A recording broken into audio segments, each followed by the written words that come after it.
जंगल में तूफानी रात थी। बादल गरज रहे थे और बारिश थमने का नाम नहीं ले रही थी। कोमल चिड़िया अपने छोटे से घोंसले में अपनी बेटी के साथ अकेली बैठी थी।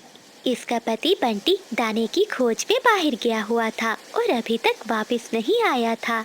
अचानक दरवाजे पर एक जोरदार दस्तक होती है। खौफ तब शुरू नहीं होता जब मौत सामने हो, बल्कि तब शुरू होता है जब आपको पता ना हो कि दरवाजे के पीछे कौन है। कौन कौन है? बंटी जी, क्या आप हैं?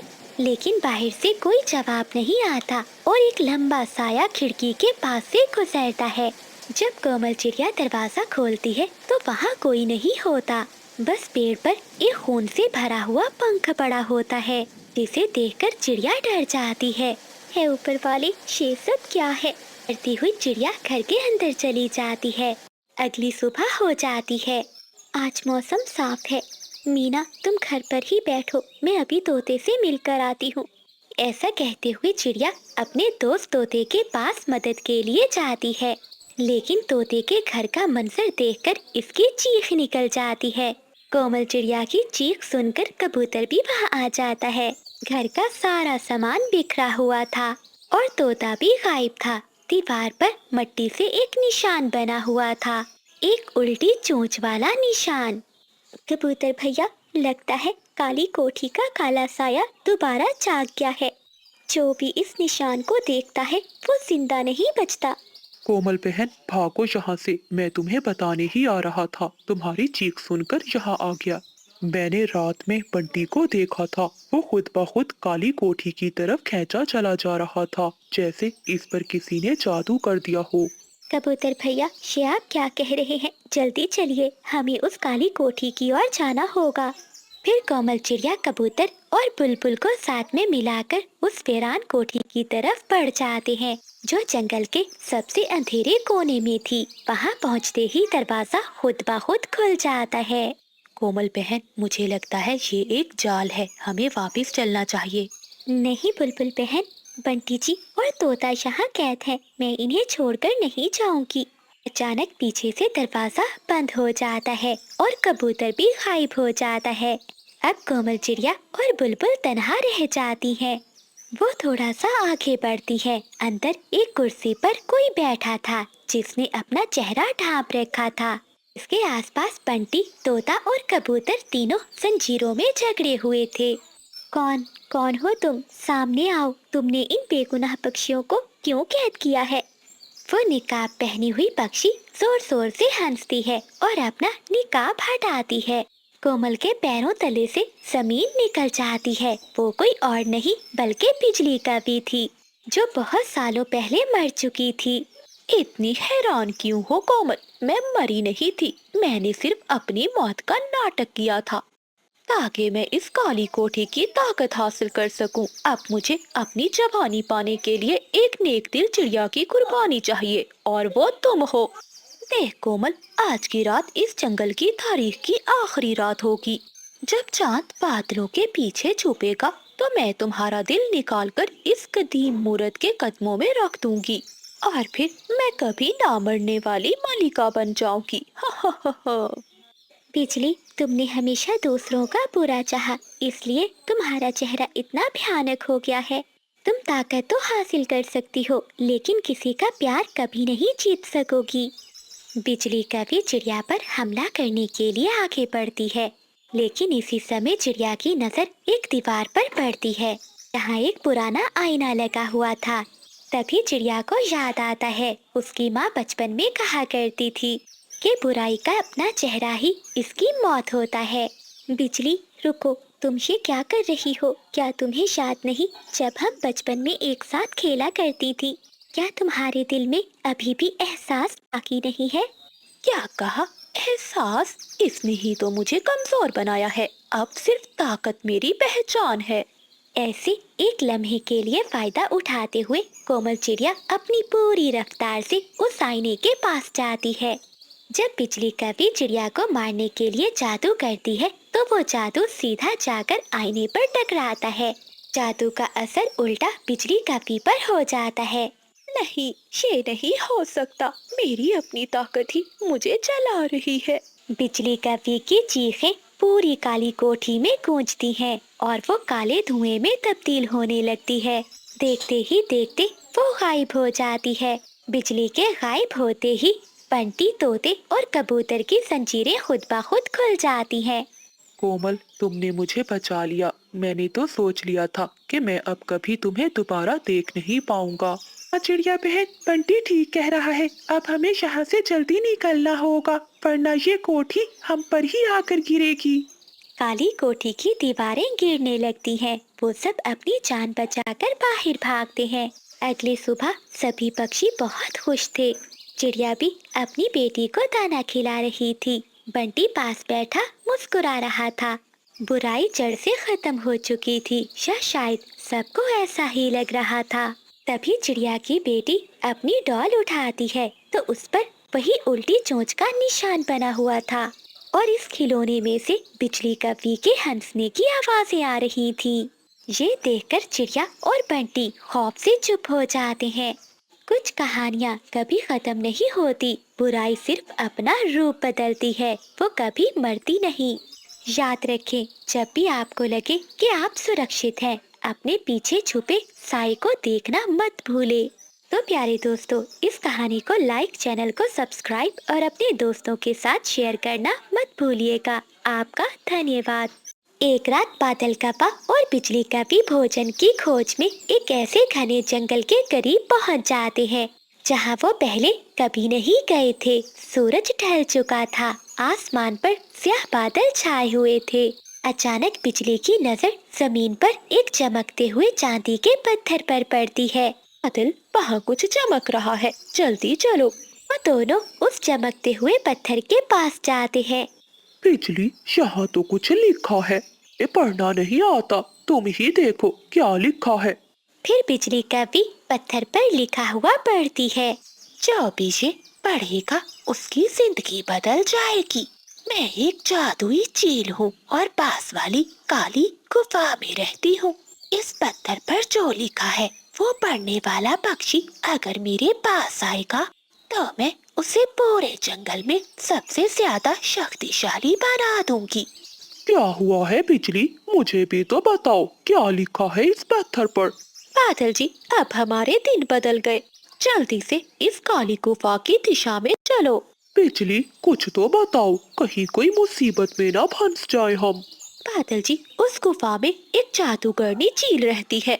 जो भी इस पत्थर पर लिखा हुआ पढ़ेगा तो वो उन पक्षियों को शक्तिशाली बना देगी। ये सुनकर बादल कपा बहुत खुश होता है। फिर वो पति पत्नी पास वाली पहाड़ी की काली गुफा में जाते हैं। बिजली, यहाँ तो गुफा का दरवाजा बंद है। बादल कपे ने इतना कहा ही था कि गार का मुंह खुल जाता है। वो दोनों पति पत्नी गुफा के अंदर चले जाते हैं। जादूगरनी चील जी, हम काफे हैं। आपने जो पत्थर पर लिखा था वो हमने पढ़ा था, इसीलिए हम आपके पास चले आए। अब आप भी हमारा वचन पूरा करें और हमें जंगल के शक्तिशाली काफे बना दे। इतनी भी क्या जल्दी है कापो? क्या तुम नहीं चाहते कि तुम पूरे जंगल पर राज करो और जंगल के सभी पक्षी तुम्हारी गुलामी करें? हाँ हाँ जादूगरनी जी, हम तो यही चाहते हैं कि हम दोनों जंगल के सबसे अमीर पक्षी हों और जंगल के सभी पक्षी हमारे नौकर हों। तो फिर मुझे जंगल के पक्षियों में से किसी एक पक्षी का ताजा ताजा अंडा ला कर दो। फिर देखना, मैं तुम दोनों को जंगल के सबसे ज्यादा शक्तिशाली काफे बनाती हूँ। ठीक है जादूगरनी जी, क्या तुम इसी गुफा में मिलोगी? अंडा तो हम चुरा ही लाएंगे। हाँ हाँ कापो, मैं इसी गुफा में रहती हूँ। जब भी तुम यहाँ आओगे तो गुफा का मुंह खुद ब खुद ही खुल जाएगा। फिर बादल और बिजली वहाँ से चले जाते हैं। ये काफे मुझे अंडा तो ला देंगे और तो लालची पक्षी भी चाहिए थे, लेकिन अब लगता है कि वो खोज भी खत्म हो गई। इनसे ज्यादा लालची पक्षी और कोई नहीं हो सकता इस जंगल में। वो अंडा और इन कपों का खून पीने से मैं अमर हो जाऊंगी और फिर मैं हमेशा हमेशा के लिए जिंदा रहूंगी। बादल जी, अब हमें अंडा किसके घोंसले से मिलेगा? बिजली, कबूतर के घोंसले से। कल ही तो कबूतर जंगल में मिठाइयाँ बांटता फिर रहा था। तो पति जी, अब देर काहे की, जल्दी से चलो, मुझसे और इंतजार नहीं हो रहा। ऐसा कहते हुए वो पति पत्नी कबूतर के घोंसले की ओर जाते हैं। वो चुपके से देखते हैं। कबूतर और कबूतरी घोंसले में नहीं थे। बादल कौवा तुरंत घोंसले के अंदर जाता है और उनका अंडा चुराकर वहां से भाग जाता है। पीछे से कबूतर और कबूतरी भी नदी से पानी पीकर आ जाते हैं। अपना अंडा घोंसले में ना देखकर वो दोनों पति पत्नी रोने लगते हैं। ये क्या हो गया बबली, मैंने कहा था कि हम दोनों एक साथ नदी पर पानी पीने नहीं जाते, परंतु तुमने मेरी एक बात ना सुनी। बंटी जी, मुझे क्या मालूम था कि कोई जालिम हमारे अंडे पर नजर रखे हुए है।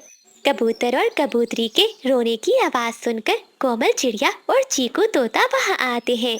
कबूतर भैया, कबूतरी बहन, क्या हुआ? आप दोनों ऐसे क्यों रो रहे हैं? चिड़िया बहन, कोई सालिम हमारा अंडा चुरा कर ले गया। कितने सालों बाद तो हमारे घोंसले में खुशियाँ आई थी। इसी खुशी में मैंने पूरे जंगल में मिठाइयाँ भी बांटी थी। चिड़िया बहन, ये कौन हो सकता है? ऐसे तो किसी भी पक्षी के अंडे सुरक्षित नहीं हैं। कबूतर और कबूतरी बहन, आप दोनों एक दिशा में जाएं और दूसरी दिशा में मैं और चिड़िया जाते हैं। वो चोर अभी दूर नहीं गया होगा, अगर कोशिश करे तो हम उसे पकड़ लेंगे।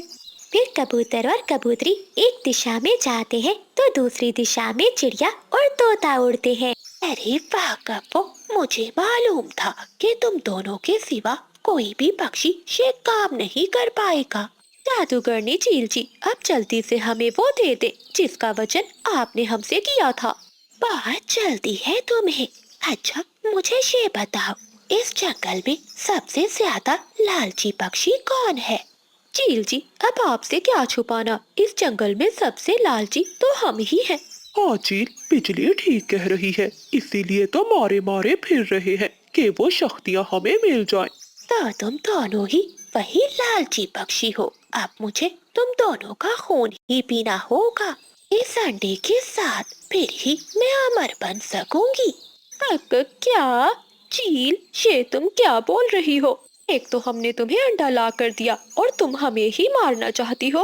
अब मैं चलती हूँ, मिलेंगे हम पूनम की रात में। तब तक भोजन खाते रहना और मरना जाना। ऐसा कहते हुए चील वहां से गायब हो जाती है। बादल जी, ये चील कहाँ गायब हो गई? और देखो, गुफा का मुंह भी बंद है। क्या सच में ये चील हमें मार डालेगी? हाँ बिजली, और क्या, ये जादूगरनी मजाक थोड़ी ना कर रही है। अब हम मरेंगे, जरूर मरेंगे। तभी कोमल चिड़िया और तोता भी अंडा ढूंढते ढूंढते उसी गुफा के पास आ जाते हैं। तोते भैया, गुफा के अंदर से किसी के रोने की आवाज है, चलिए जाकर देखते हैं कौन है इस गुफा में। क्या कोई है इस गुफा में? बादल जी, ये आवाज तो कोमल चिड़िया की है। चिड़िया बहन, मैं हूँ बादल और बिजली। जादूगरनी चील हमारा खून पीना चाहती है, हमें बचा लो। लेकिन तुम दोनों इस गुफा के अंदर कैसे चले गए? हमें माफ कर दो चिड़िया, हम बहुत बड़े पापी हैं। कबूतर का अंडा भी इसी गुफा में है। हाँ चिड़िया बहन, उस चील ने हमें लालच दिया था। देखा तोते भैया, ये सब इन्हीं के कारण हुआ है। ये कौवे बहुत लालची हैं। फिर कोमल चिड़िया और तोता उस गुफा के मुंह का दरवाजा खोलने की पूरी कोशिश करते हैं, लेकिन वो पत्थर बहुत भारी था। तभी कबूतर और कबूतरी भी अंडा ढूंढते वहां पहुंच जाते हैं। चिड़िया बहन, क्या मिला मेरा अंडा? कबूतर भैया, आपका अंडा इसी गुफा में है। चलिए सब मिलकर इस गुफा का मुंह खोलते हैं। फिर वो सभी पक्षी मिलकर उस बड़े पत्थर को गुफा के मुंह से हटा देते हैं और वो सब पक्षी गुफा के अंदर चले जाते हैं। कबूतरी तो अपना अंडा देखकर बहुत खुश होती है। कबूतर भैया, ये सब इन कौवों का किया धरा है। यही आपका अंडा चोरी करके यहाँ ले आए थे। लियो और बादल, आप दोनों को जरा भी ध्यान न आई एक माँ का अंडा चुराते हुए। फिर बिजली का भी सारी बात बताती है कि कैसे चील ने उसे लालच दिया। पक्षियों, हमें माफ कर दो, हम फिर कभी लालच नहीं करेंगे और ना ही चोरी करेंगे। ऐसे वो सब पक्षी उन कौवों को माफ कर देते हैं और वो फिर खुशी खुशी अपने अपने घरों को चले जाते हैं। बादल जान, ये तुम्हारी माँ कब तक ऐसे घोंसले में पड़ी रहेंगी? और वो तुम्हारी डायन जैसी पत्नी हर समय सास की खिदमत करती रहती है। तुम कुछ ऐसा करो कि तुम्हारी माँ सारी जायदाद तुम्हारे नाम कर दे, और फिर हम दोनों ये जंगल छोड़कर चले जाएंगे और शहर वाली जंगल जाकर शादी कर लेंगे। हाँ हाँ नीली जी, तुम चिंता नहीं करो। अब मैं माँ के साथ ऐसा व्यवहार करूँगा कि माँ खुद कहेगी मुझे नदी में फेंक आओ। तोते भैया, देखा आपने, ये काली डाइन हमारे बादल भैया को बहकाकर उसके घर को बर्बाद कर रही है। और वो बेचारी बिजली, उसे तो खबर ही नहीं कि इसका पति क्या कर रहा है। चिड़िया बहन, अब वक्त आ गया है डॉक्टर चीकू की एंट्री का।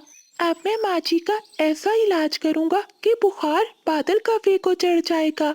हाय ओए, मेरी कमर, मेरा सर, लगता है मेरा आखिरी समय आ गया है।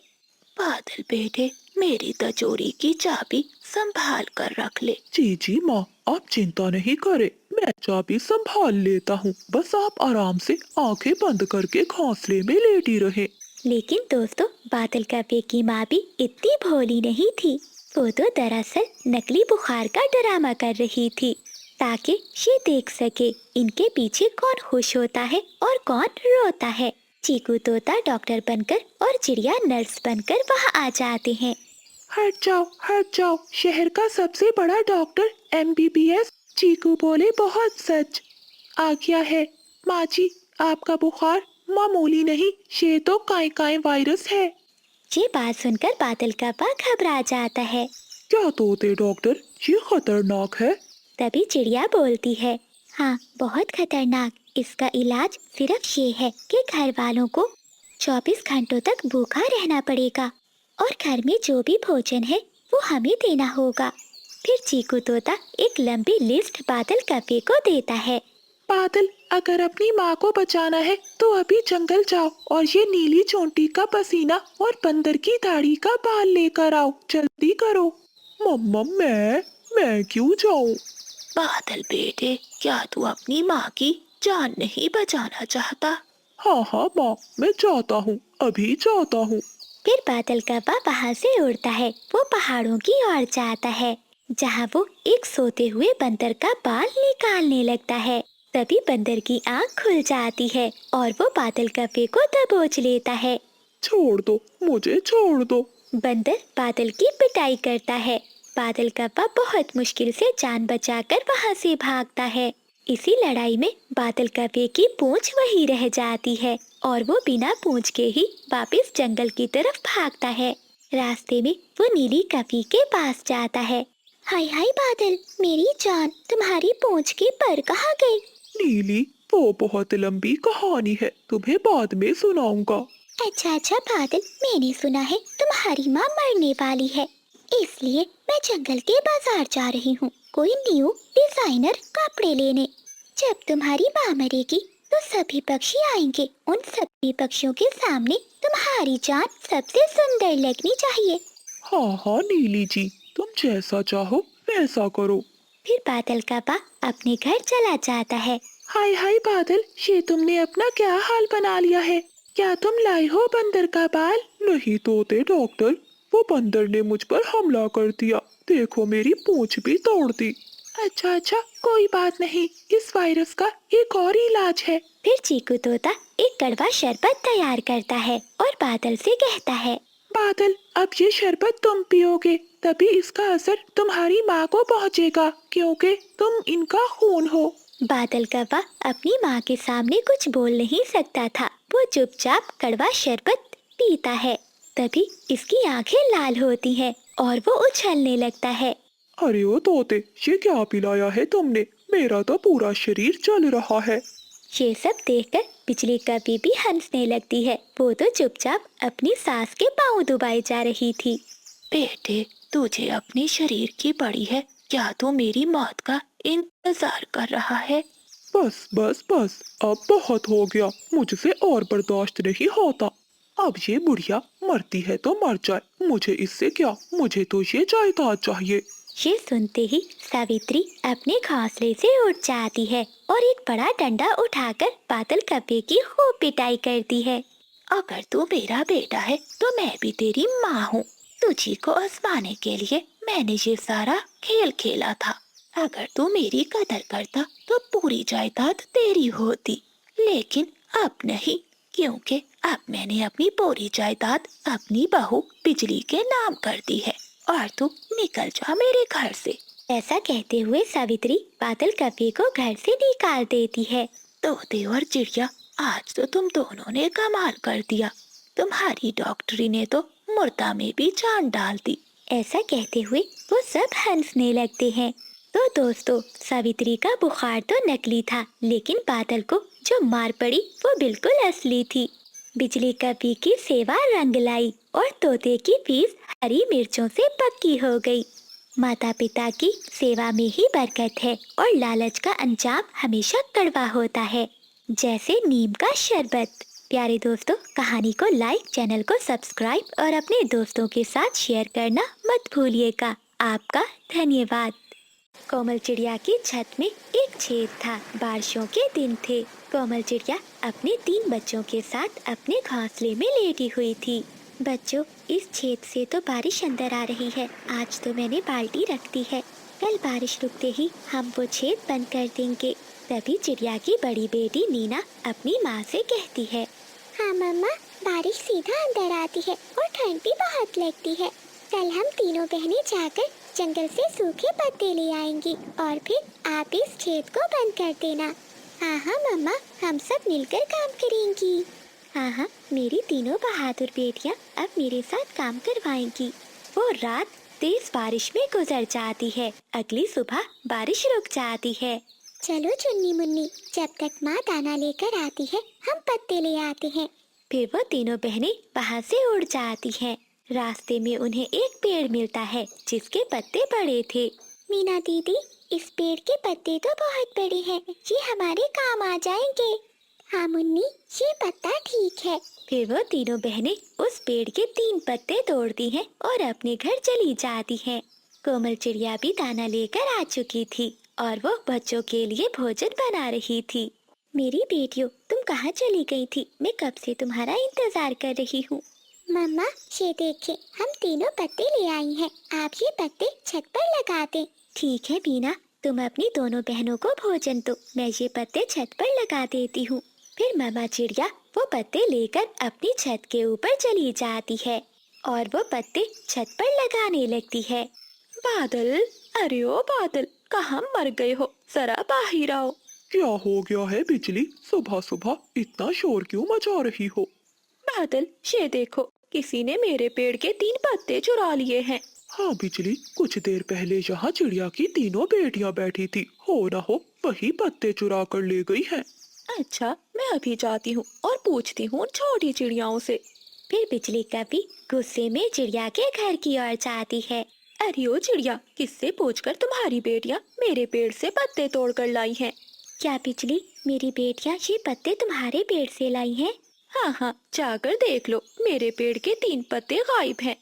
बिजली बहन, इसमें कौन सी बड़ी बात है? अगर मेरी बेटियाँ पत्ते ले भी आई हैं, वैसे भी हवा से पत्ते तो गिर ही जाते हैं। हवा से गिरते हैं तो गिर जाए, लेकिन मैं किसी पक्षी को अपने पेड़ से पत्ता नहीं तोड़ने दूंगी। ऐसा कहते हुए बिजली कभी चिड़िया से वो तीनों पत्ते छीनकर वहाँ से चली जाती है। मम्मा, हमें क्या मालूम था कि बिजली आंटी 3 पत्तों का गुस्सा करेंगी और अपने पत्ते वापस ले जाएंगी। अगर हमें मालूम होता तो हम तीनों बहनें वहाँ न जाती। मीना बेटी, आपको तो पता है ना कि वो कितनी लड़ाकी है। अच्छा, अब तुम मुन्नी को साथ लेकर जाओ और किसी और पेड़ से पत्ता तोड़ लाओ। फिर मीना और मुन्नी अपने घर से निकलती हैं। वो उड़ते उड़ते घने जंगल की दूसरी ओर चली जाती हैं। वहाँ एक पीपल का पेड़ था। मुन्नी, ये पेड़ ठीक है, इसके पत्ते भी बड़े हैं। खबरदार, अगर तुमने मेरे पेड़ से पत्ते तोड़े तो ये पेड़ मेरा है। एक बुलबुल वहाँ आकर उन्हें पत्ते तोड़ने से मना कर देती है। बुलबुल आंटी, मैं आपके पेड़ के पत्ते नहीं तोड़ूंगी, लेकिन हमेशा दिल बड़ा रखें। ऐसा कहते हुए मीना अपनी छोटी बहन मुन्नी को लेकर वहाँ से चली जाती है। अब मीना चिड़िया अपनी बहन को लेकर पहाड़ों के उस पार जाती है, जहाँ कुछ केलों के पेड़ थे। मुन्नी, पहले मैं आवाज लगाकर देखती हूँ, कहीं ये पेड़ भी किसी पक्षी का ना हो। कोई है? मैं इस केले के 2 पत्ते तोड़ने वाली हूँ। अगर किसी का ये पेड़ है तो मुझे बताए। लेकिन वहाँ से कोई भी आवाज नहीं आती। फिर मीना चिड़िया और मुन्नी चिड़िया दोनों मिलकर केले के एक बड़े बड़े पत्ते तोड़ लेती हैं और वो अपने घर की ओर चली जाती हैं। ये देखिए मम्मा, हम केले के पत्ते लाई हैं। मीना, ये तुम दोनों ने बहुत अच्छा किया। ये पत्ता तो बहुत बड़ा है। फिर कोमल चिड़िया वो केले के पत्ते अपनी छत पर लगाकर छेद बंद कर देती है। उस रात जंगल में बारिश फिर से शुरू हो जाती है, लेकिन चिड़िया का परिवार अब अपने घोंसले में आराम से बैठा हुआ था, क्योंकि बारिश का पानी घर में नहीं आ रहा था। कोमल चिड़िया ने लकड़ियाँ जलाई हुई थी। उनका घर गर्म हो जाता है। मम्मा, आज तो हमारा घर गर्म है और मुझे जरा भी ठंड नहीं लग रही। हाँ मम्मा, मीना बहन ठीक कह रही है।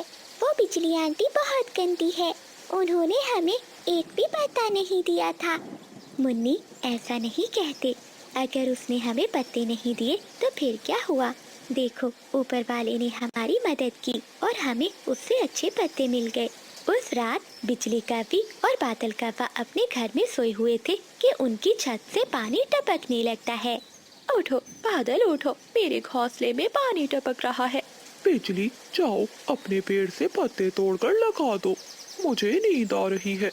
बिजली कव्वी अपने घर से निकलती है और पत्ते तोड़कर अपनी छत पर लगाने लगती है, लेकिन छेद बहुत बड़ा था और पत्ते छोटे थे। अब क्या करूं? अगर इस छेद को बंद ना किया तो घर में पानी भर जाएगा।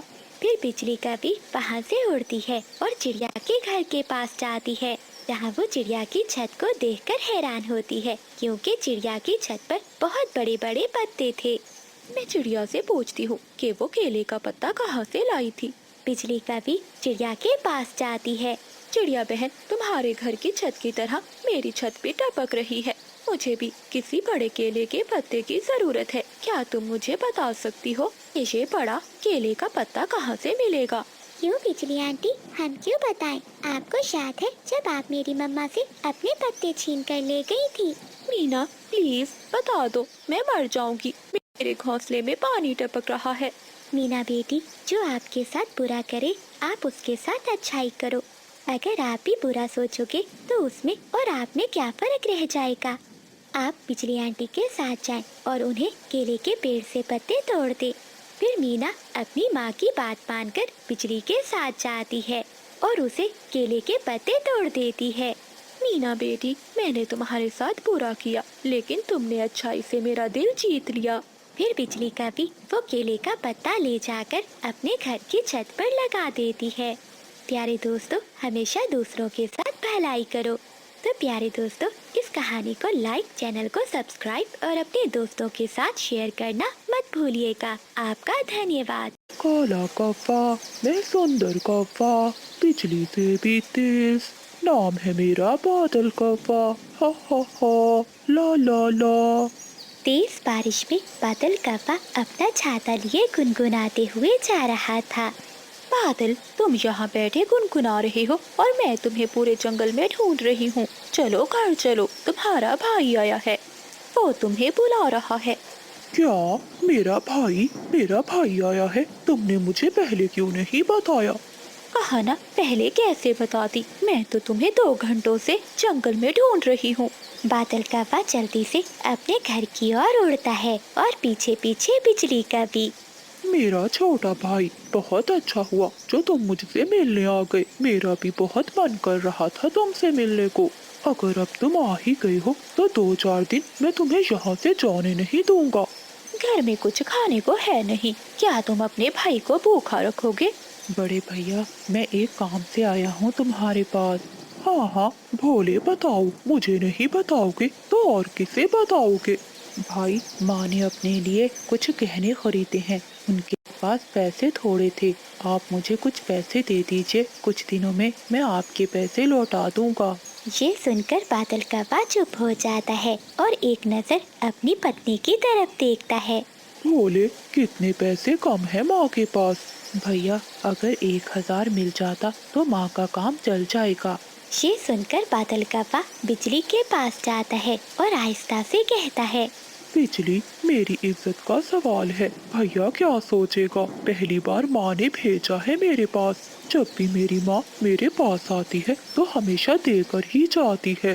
बादल जी, तुम्हारा भैया 1000 लेने आया है, कोई 10 रुपए नहीं।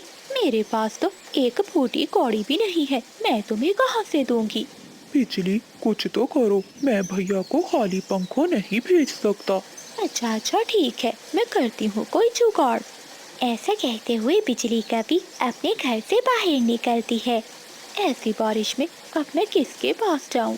कुछ सोचते हुए बिजली कभी अपना छाता लिए तोते की दुकान पर जाती है।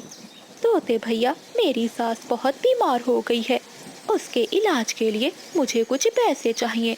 अगर तुम उसके इलाज के लिए मुझे 1000 दे दो तो मैं तुम्हें वापस लौटा दूंगी। बादल तो कहता है कि उसकी माँ बहुत अमीर है और वो जंगल के सभी पक्षियों पे पैसे बांटती है और तुम उसी के लिए हमसे पैसे मांग रही हो। तोते भैया, अब तुमसे क्या छुपाना, वो तो एक वक्त का दाना भी मांग कर खाती है। ना भी बिजली, मेरे पास कुछ भी नहीं है। अगर होते तो मैं तुम्हें दे देता। हाँ, लेकिन चिड़िया के पास जरूर होंगे। तुम जाओ, वो तुम्हें दे देगी। तोते की बात सुनकर बिजली कभी वहाँ से उड़ती है और चिड़िया के घर जाती है। बिजली बहन, मैं तुम्हें पैसे जरूर दे देती, लेकिन अगर तुम मेरा पिछला उधार चुका देती। अभी तक तो तुमने मेरे पहले वाले पैसे भी देने हैं। 2 साल हो गए हैं, 2 दिन का कहा था तुमने। चिड़िया बहन, मैं तुम्हारे सारे पैसे इकट्ठे लौटा दूंगी। नहीं